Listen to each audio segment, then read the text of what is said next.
so many hideous activities. He was in the heavenly planets because he did fight in religious codes. Those motivation was right. When Yudhisthira went to the heavenly planets, he found there was Duryodhana sitting on the throne. What's he doing here? No.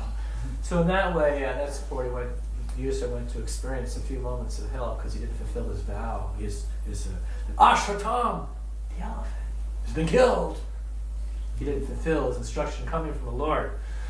So in this way, Krishna has an amazing ability to reciprocate. As they surrender unto me, I reward them accordingly.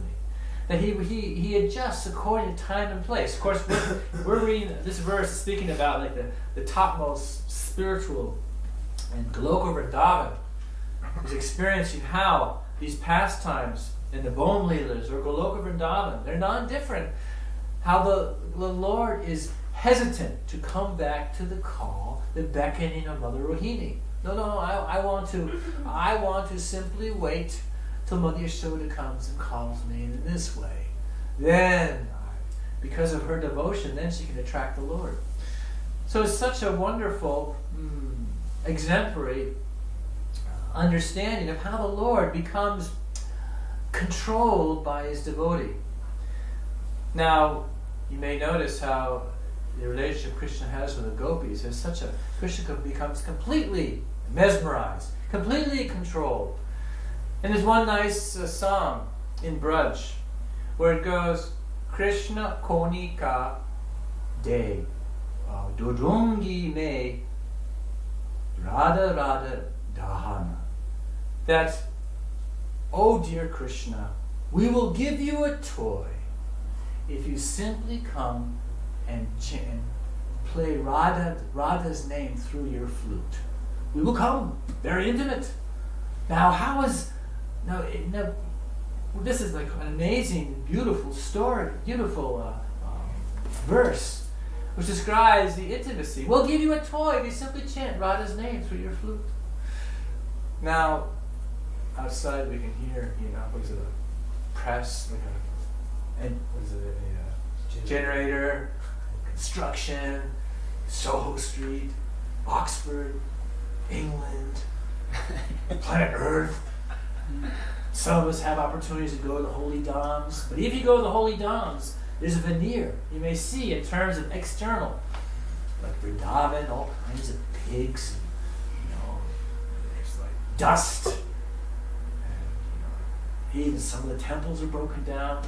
We can see in terms of external vision, but what is the internal wealth that is at hand? What is the complete beauty and simplicity at hand? Because we have a tendency, because we're always dealing with computers, and we see in terms of external values, so then we try and departmentalize everything in terms of my computer, how I can see things in this way and that way. We have our folders, and you can delete a folder, and move this here, move this there. And if you have a Mac, you can drag and drop. Sometimes it doesn't work with the software programs. So it's like there's a sense of control. It's really amazing. Now I'm thinking about it. This whole the attraction of dealing with PCs and computers, a sense of control. Of course, in the mundane sense, they have their space stations, space games like this, complete control. And it's like it's the closest thing I can do to become God, even though I'm not. Or I think I'm trying to do it. Like I was doing Saigatan in Japan. They have, what's the tallest? Average sized building in London, would you say 4 stories maybe? Average? I don't know. Yeah. 5, okay.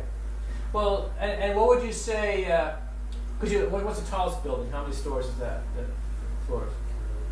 Yeah. 20.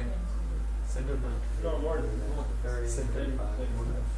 Well, I've seen, these buildings in Tokyo, these are a mere 15 stories.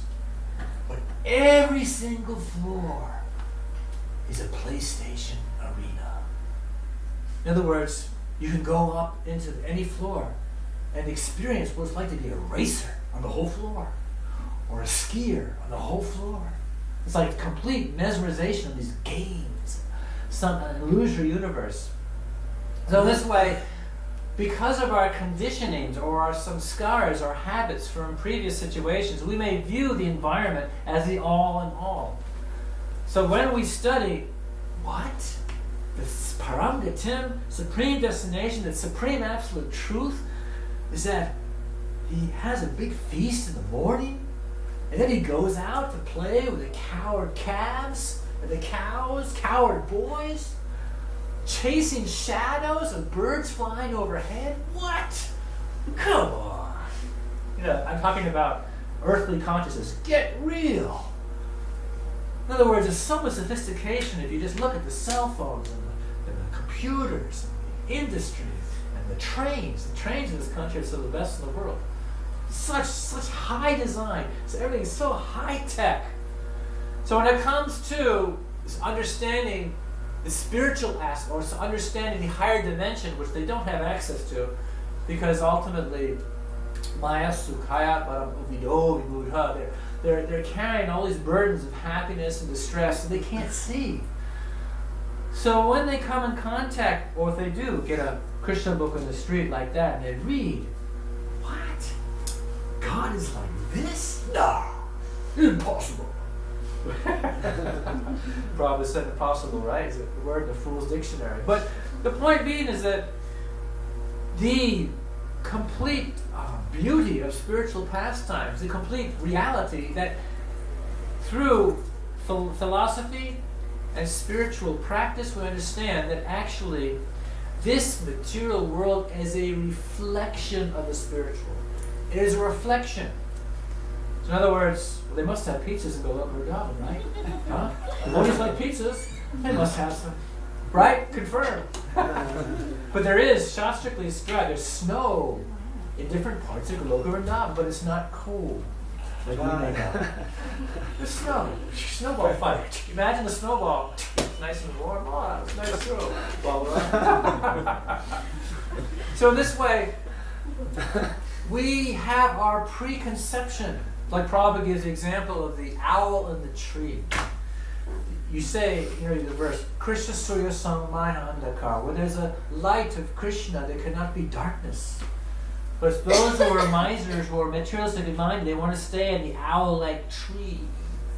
Hoo-hoo, there's no light out here, there's no light. Like, if you look at the myriad of plastic or expressionless faces walking down Oxford Street, I'm a shopper, I'm an American, I'm a Briton. Oh, like this. I'm a small controller, I've got a new Mac. There's a Mac store on there, isn't there? Anyways, they have these programs where it's like all the stores in the world are all the flashiest. Even now, I was just looking on the internet yesterday, because I'm not doing any advertising here, but it's commercial break. But the thing is, it's the latest Mac laptop. It's basically one piece of metal, aluminum. So they're describing the whole science of how the machines drill it this way, that way, and the architect is saying, and you know something, this computer, it's like, these eyes are rolling, it's like, whole Mac computers. It's more beautiful in the inside than the out. In other words, it's all selling product, This is how much we love you. We make the computer so beautiful within. Even more beautiful than without, So anyways, we have a tendency to think about beauty in a limited fashion, in terms of realities surrounded by the movement of bio, mucus, and air. That's what basically the body is. Look in the mirror. Body, mucus, and air. What Prabhupada said, I have to go part of the Bhagavatam, dancing dead bodies, flapping for a few days. That verse, when I first read that, at the Brahmacharya, I was going, my God, that's amazing. That's how Prabhupada, just so eloquently, dancing dead bodies, flapping for a few days. Of course, we don't want to go to the far extremes. Prabhu, you're not in this body, and as in my story I was told about the Balaram Brahmachari, eating just a few, nuts and bolts in the morning, and then going to the aversion fields like that. That the body